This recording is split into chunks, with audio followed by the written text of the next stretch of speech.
Welcome to Woodworking Fever and More. On today's project, I'm building a very simple frame for a mirror.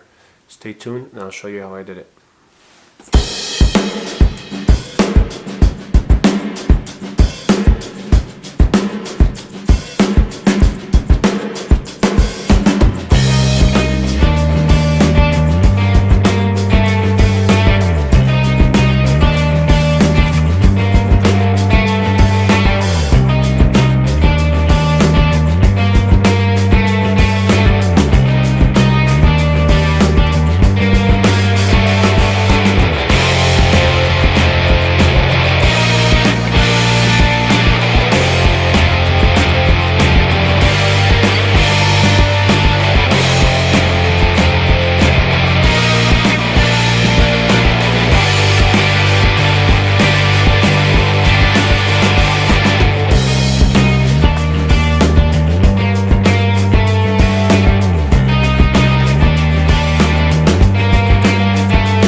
for watching today's project. If you have any questions, please leave them in the description down below. Please subscribe and check out some of my other videos on this channel. Other than that, I'll see you in the next video.